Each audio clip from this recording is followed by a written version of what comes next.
gang, what's going on? Hope everybody's having a good day out there today, and welcome back here to another edition of Intuitive Angling. Today we're going to be talking about what you can do if you just cannot figure out or find the fish. You know, we all have those days where it's like nothing you're doing is working. It's like you try a bunch of stuff and nothing seems to be falling into place, and sort of the day's going south. So we're going to talk a little bit about some things you can do to maybe avoid those type of days, not have them come up quite so often. So anyway, guys, real quick, just want to remind you guys, if you hadn't had a chance, time is running out on our Solar Bat RB2, my signature series sunglasses here at Solar Bat. During the month of February, we got 25% off on my sunglasses, and also for every $100 you purchase, you get a free grab bag full of sunglasses. So I'll put the Solar Bat link in the description if you're interested.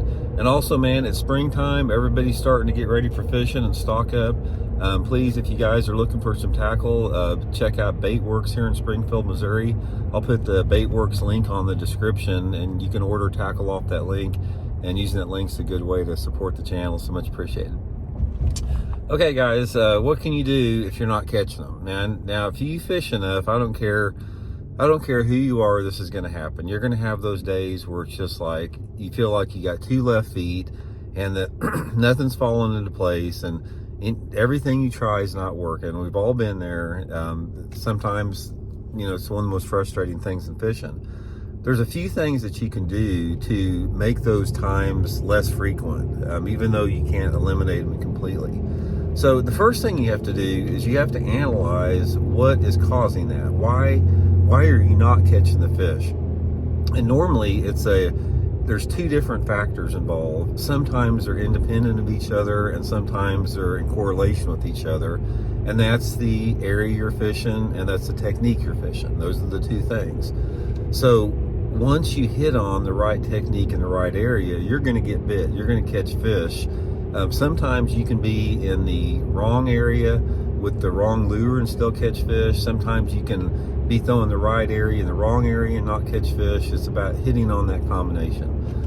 So the first thing you need to do, let's talk about area a little bit. How do you determine when it's time to leave an area or it's time to stay in that particular area? First thing you have to do is you have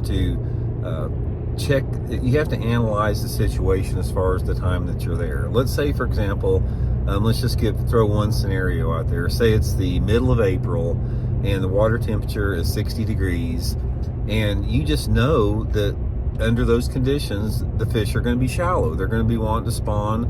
A lot of the fish are going to be up in shallow water.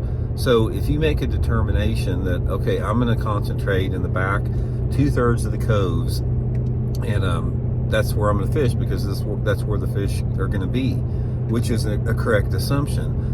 And say you fish for half a day and you just haven't caught any fish at all. The first thing in that particular scenario is you have to make an area change, because based upon the seasonal patterns and the movements of the fish, you are correct in your assessment that those fish are going to be setting up in those areas. So one of the things that I do with that is, if you're not catching anything in an area where you think you should be catching fish, you have to make a significant area change. Let's say, for example, you're fishing a large creek that's midway up the lake, and you're trying to catch those spawning fish in those coves in that mid part of that creek, and you're not getting bit. The next thing you can do is pull up, make a move, go down to the lower end of the lake, maybe get in a little bit clearer water, try to get a different water clarity change, maybe get a different bank angle change, but run that same pattern. And that way you're getting sort of a good mix of different parts of the lake. Because normally what you have, guys, is there are certain parts of the lake that are simply more active at certain times of the year at any given time. So the first thing you have to do is make some type of an area change. Now, let's say, for example, it's the fall time of the year, and you know that the bass start to move into the creeks in the fall time of the year, into the major creek arms. So you pick out 2 or 3 of the major creek arms on the lake you're fishing, and say the first thing you do is start running those secondary points in there. excuse me guys, you say you start running some secondary points and you're not catching anything, and there's lots of secondary points and you can't really figure out what's going on with that. The next thing you do, you might move in there and start fishing some flats. And you say you try the flats a little bit and you're not catching anything on the flats. Then you go to the very back of the creek and you start, maybe there's some laydowns or stumps or docks in the back of the creek, and you fish that and you're not doing any good. So you're in this creek, you know the bass are in creeks in the fall time of the year, and you're in this good looking creek, everything's set up right, but you're not catching any fish. Say for example, you're throwing a square bill crankbait and not catching any fish.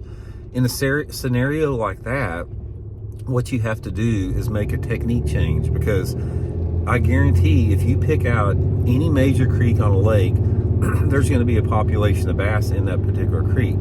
So instead of leaving the creek in that situation, that's when you would make an area change. That's when you'd make a technique change. So if you made that first pass through all those points and flats and lay down stumps with a square bill crankbait, the next thing you do is come through there maybe with a topwater lure, like a Zara Spook or a buzzbait or something like that, and see how that goes. If that doesn't work, come back through the same water, maybe with a shaky head or a football head jig. Vary the techniques. The point of what I'm talking about is that certain times of the year, area is more important than technique, and certain times of the year, technique is more important than area. So let's go back to the first example that I gave you about the spring coves in there. We know that during that time of year that the majority of those fish are going to be positioned in specific areas of the cove back ends. So if you're not getting bit, it's not necessarily your technique, it's the area. But in the flip side of that, if you're fishing in the fall time of the year, and you know that the bass use a diversity of cover in the fall, they're not just all up in that shallow water, that's when you need to change up your techniques in there. So that's, there's a lot of different variables that go into considering that. And a lot of it, a lot of it is the lake that you're fishing, as far as how big the lake is and how much options you have with that. And then you can even expand more into there. You can expand into getting into areas that have wind or not wind. You can expand into different color variations. You can expand into different change of retrieves and cadences, boat positioning, and all that stuff. It's just another example, guys, about how complicated bass fishing is. The main thing you have to tell you, though, without getting too intimidated on this, is that the bass are always biting. You just have to figure out where they're at and what they want. And in other words, you just have to experiment. You just have to go fishing and let the day unfold. A good rule of thumb that what I do is if I try something, an area or a technique for like 20 minutes and it's not working, I'll try something else. If it is working a little bit, I'll try to expand on that. So that's sort of the system that I use, and everybody sort of has to develop their own. So hope that made a little bit of sense. Actually, guys, this is something I'll probably do like an hour-long seminar on this at some point, because I just skimmed the surface on it. There's a lot more subtleties involved to what I'm talking about here. But overall, that's just a few things you can do to keep yourself from having those bad days on the water. So hope it helps out, guys, and we'll check with y'all later. See you.